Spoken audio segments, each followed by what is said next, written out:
Your assessment of the Wake Forest loss, it was a game in which, of course, the Demon Deacons raced down to a 28-7 lead. Florida State came back, made it a game. They were right there, but couldn't come all the way back.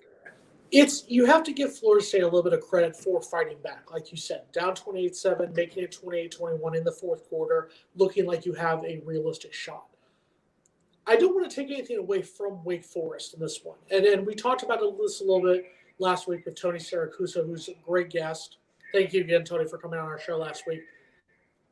I don't want to take anything away from Wake Forest because I think it's time we respect Wake Forest is a good team. They are a built team. They are a stable team. I believe Dave Clawson said they have something like 39 seniors or fifth-year players, or in this case, obviously with the COVID year, the super seniors. So they have a very stacked, experienced lineup that Florida State has played. It's a lot like, for example, and I'm gonna go back to one of our big rivals, the Florida Gators. When they lost to Kentucky earlier this year, there were a decent amount of Gator fans who said, "I can't believe we lost to Kentucky." Well, Kentucky's a good team. Mark Stoops has a good team going there at Kentucky. Wake Forest is a good team. Wake Forest came to Tallahassee and beat Florida State. Wake Forest did their job. They used the experience. Sam Hartman, great quarterback.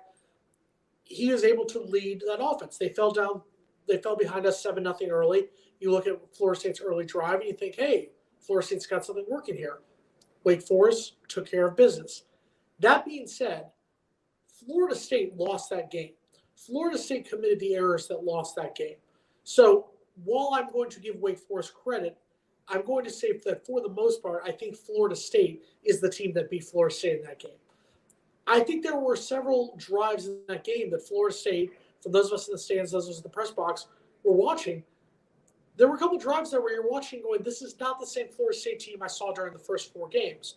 Was that because they're playing such a better caliber of opponent in Wake Forest than what they saw from LSU, from Louisville, and from Boston College?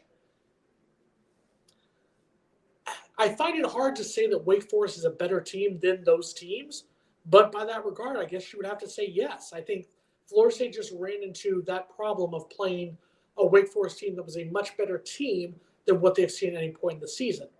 Where it hurts for Florida State, and you talked about it a little bit, this is that 3-game mini Oktoberfest schedule that you're going to play here at Florida State.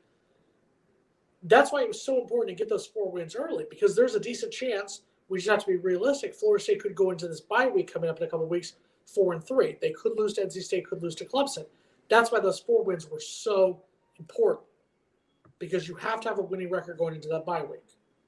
Yes, G14 classified, saw him at the game. The depth was tested, and there will be some guys coming back. Jared Verse reportedly will be able to come back for NC State. Amari Gaynor will reportedly be able to come back, according to Coach Mike Norvell said that today. Florida State needs these guys as much as possible because NC State is not a joke. Clemson is not a joke. NC State did get exposed by Clemson, but we're going up to Raleigh, a place that we do not win at. That's going to be our biggest problem. That's what hurts the most. It's not so much losing to Wake Forest. It's that Wake Forest was the best chance out of these 3 games that Florida State had to win. It was at home. Wake Forest coming off a loss to Clemson. That's where it hurts, is that was our chance to get a 5th win before the bye week, our best chance to get a 5th win before the bye week. Could Florida State beat NC State this week? Sure, absolutely. But the deck is stacked against us going to Raleigh this week.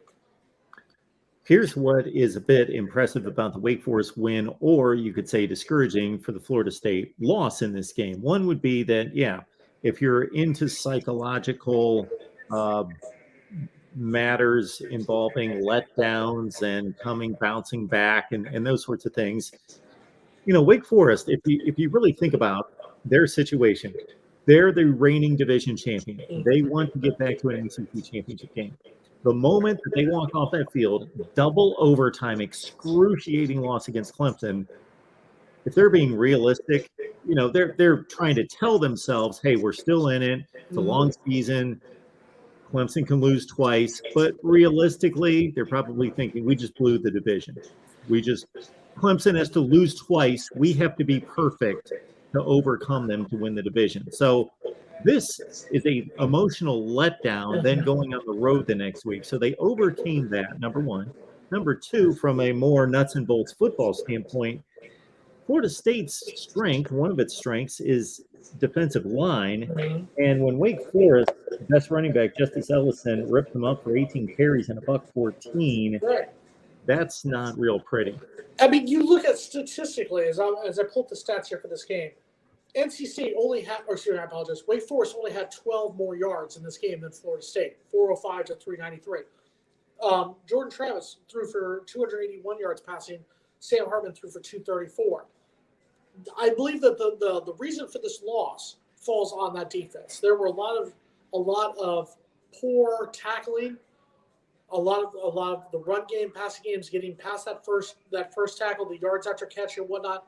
That's what killed Florida State in this game. And that's where Florida State is going to have to improve, not just for NC State and Clemson, but the rest of the schedule, for the Miami, for the Florida, for a Syracuse team that, Syracuse is unbeaten. And then I think we need to really take a look at them come November 12th. G14 classified, yes, there were some calls that you could get into.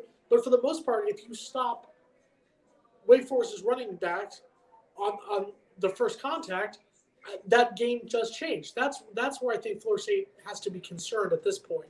Offensively, you're fine. Jordan Travis, 281, 3 passing touchdowns in the game. I think we've seen Jordan Travis both as a good running quarterback and a good passing quarterback.